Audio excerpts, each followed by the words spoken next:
Peringatan Orang Kudus tanggal 22 Desember, Beato Grazia Cataro. Dikenal akan kerendahan hatinya, semangat penebusan dosa dan cinta yang mendalam kepada sakramen Ekaristi. Lahir 27 Oktober 1438 di kota Mula, Kotaro, pantai Dalmatian yang saat ini menjadi wilayah Montenegro. Ayahnya seorang nelayan, dan pada usia belasan tahun Grazia sudah bekerja sebagai pelaut demi membantu ekonomi keluarganya yang miskin.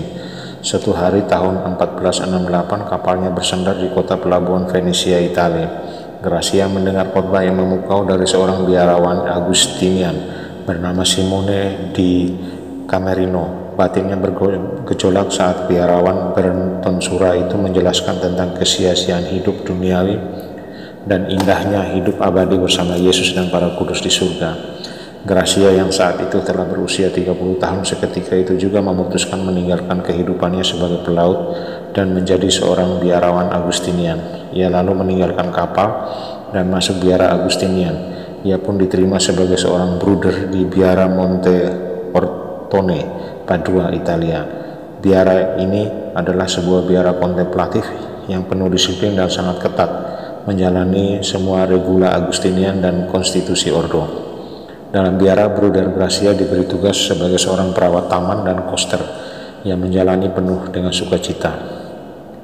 Masa hidupnya sebagai seorang pelaut yang penuh godaan nafsu duniawi kini telah berlalu.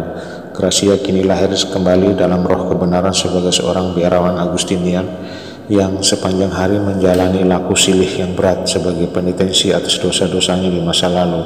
Ia tinggal dalam kedamaian biara ini selama 15 tahun.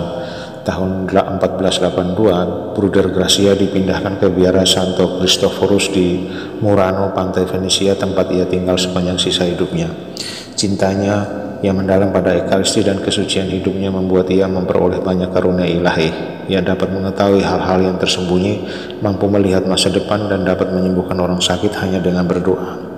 Sebuah cahaya dikatakan akan bersinar dalam bilik pertapaannya saat ia tenggelam dalam doa dan meditasi di malam hari. Bruder yang kudus ini tutup usia di biara Santo Cristoforus Venesia 8 November 1508, dimakamkan di pemakaman biara tersebut. Banyak mujizat dilaporkan pada umat yang datang bersiara dan makamnya segera ramai dikunjungi oleh persiara. Tahun 1810 makamnya dipindahkan ke tanah kelahirannya di gereja paroki Mulo, Montenegro.